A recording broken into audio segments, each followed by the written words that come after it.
দর্শক, কোরবানির পশুর হাটের আরো খবর জানাতে পটুয়াখালী থেকে সরাসরি যুক্ত হচ্ছেন সহকর্মী মুফতি সালাউদ্দিন। সিলেটের গোয়াইনঘাট থেকে সালমান শাহ ও ফরিদপুরের ভাঙ্গা থেকে মসলিউদ্দিন ইমরান। আমরা প্রথমেই যাব পটুয়াখালীর মুফতি সালাউদ্দিনের কাছে। সালাউদ্দিন,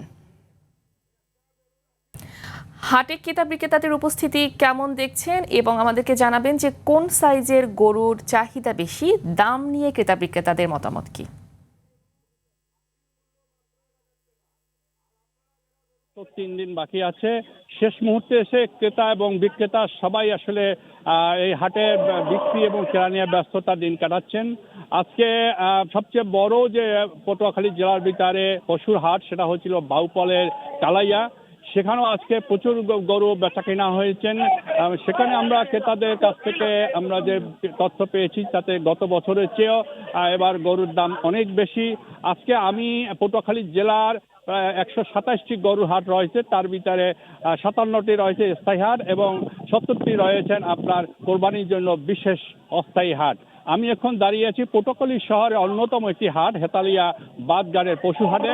দেখতে পাচ্ছেন অসংখ্য এখানে ক্রেতা রয়েছেন, গরু বিক্রেতা রয়েছেন। সেখানে আমাদের আজকে যে অবস্থা, এখন পর্যন্ত মোটামুটি ভালোই গরু উঠেছে এখানে এবং ক্রেতা আছে। সেক্ষেত্রে দেখা যাচ্ছে যে বিগত বছর এবছরও রয়েছে যে মাঝারি সাইজের এবং ছোট সাইজের গরুর চাহিদা বিগত দিনের মতন এবারও সেই একই অবস্থা রয়েছেন। আর আমাদের পটুয়াখালীতে যে খামারিরা বড় ধরনের যে গরুগুলা করা হয়েছে, সেসব গরুগুলার চাহিদা খুব একটা বেশি নাই, যার কারণে আমাদের এখানে মাঝারি এবং ছোট সাইজের গরুদের চাহিদা রয়েছে। আর এদিকে আমাদের পটুয়াখালী পুলিশ প্রশাসনের অতিরিক্ত পুলিশ প্রশাসক সাজেদুল ইসলাম আমাদেরকে জানিয়েছেন যে পটুয়াখালীতে পশুর হাটগুলাতে নিরাপত্তার জন্য সর্বাত্মক ব্যবস্থা গ্রহণ করা হয়েছে এবং বিশেষ করে জাল টাকার যে সরাসরি রয়েছেন সেটা রোধের জন্য তারা জাল টাকা শনাক্তের জন্য মেশিন সহ সর্বাত্মক তারা নিয়োগ করেছেন এবং পোশাকধারী পুলিশের পাশাপাশি সাদা পোশাকধারীও ব্যবস্থা রয়েছেন।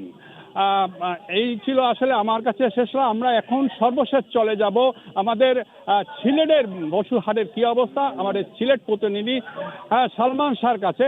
সালমান শাহ, আমাদের সিলেটের পশু হাটের কি অবস্থা আপনি আমাদের দর্শকদের উদ্দেশ্যে জানান।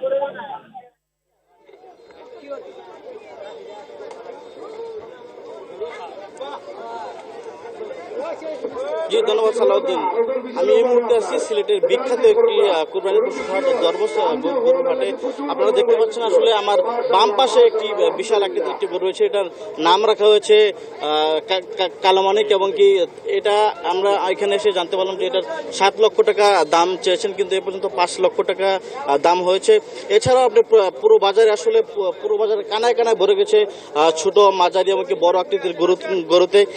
এই হাটটি আসলে সিলেট তামাবিল মহাসড়কের পার্শ্ববর্তী স্থানে এবং কি এই হাটের পুরো কানায় কানায় ভরে যাওয়ার পরে আসলে তামাবিল মহাসড়কের দুপাশে আসলে গরু রাখা হয়েছে, বিক্রেতা গরু রেখেছেন। সেই কারণে আসলে তীব্র যানজটের সৃষ্টি হচ্ছে তামাবিল মহাসড়কে। আমি আপনাকে একটি বিষয় জানিয়ে রাখি, আসলে সিলেট সীমান্তবর্তী উপজেলা জৈন্তাপুর এবং কি গোয়াইনঘাটে আসলে বিভিন্ন সীমান্ত পয়েন্ট দিয়ে অবৈধভাবে ভারতীয় গরু প্রবেশ করার কারণে আসলে দেশীয় খামারিরা ক্ষতির সম্মুখীন হচ্ছেন। তারা বলছেন আসলে গোখাদ্যের দাম বেশি হওয়াতে আসলে আশানুরূপ দাম পাচ্ছে না। তারা বলছেন যদি ভারতীয় গরু আসলে দেশে ঢোকা যদি বন্ধ না করতে পারে তাহলে ভবিষ্যতে দেশীয় খামারগুলা। এখন চলে যাব আমাদের ভাঙ্গাতে সহকর্মী ইমরানের কাছে। ইমরান,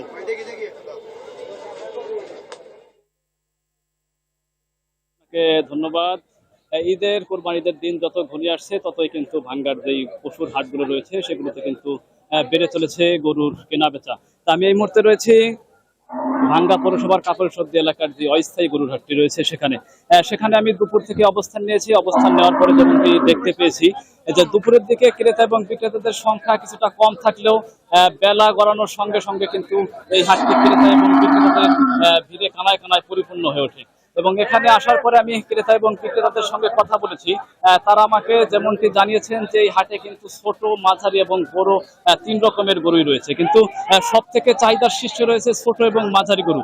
তো ছোট এবং মাঝারি গরু যেসব খামারিরা নিয়ে এসেছেন তারা কিন্তু বেশ ভালো মূল্যে বিক্রি করতে পারছেন এবং কিন্তু তারা সেই মূল্য পেয়ে সন্তুষ্ট। কিন্তু যারা বড় গরু নিয়ে এসেছিলেন তারা কিন্তু বেশ বিপাকে পড়ছেন। এই বছর গোখাদ্যের দাম বেশি হওয়াতে তাদের কিন্তু এই গরু লালন পালন করতে অনেক টাকা খরচ হয়েছে। তো তারা যদি তাদের চাহিদা অনুযায়ী টাকা না পায় তাহলে তারা কিন্তু ক্ষতির সম্মুখীন হবেন বলে আমাদেরকে জানিয়েছেন। এবং কোরবানির হাটে নিরাপত্তাজনিত বিষয় সম্পর্কে আমরা কথা বলেছি আইন শৃঙ্খলা বাহিনীর সঙ্গে। তারা কিন্তু আমাকে জানিয়েছেন যে এই পৌরসভার এই অস্থায়ী হাটটি বাদে মহাসড়কের পাশে ভাঙ্গাতে টোটাল 4টি হাট রয়েছে। এই 4টি হাটের পাশে যেন মহাসড়কে কোনো যানজটের সৃষ্টি না হয়, সেই জন্য কিন্তু প্রতিটি হাটেই আইন শৃঙ্খলা বাহিনীর সদস্যরা নিয়োজিত রয়েছেন। তো এই ছিল আমার কাছে গরুর হাট থেকে সর্বশেষ তথ্য। তো আমরা এখন চলে যাবো ফাহমিদার কাছে। ফাহমিদা, আপনাদের তিনজনকেই অসংখ্য ধন্যবাদ।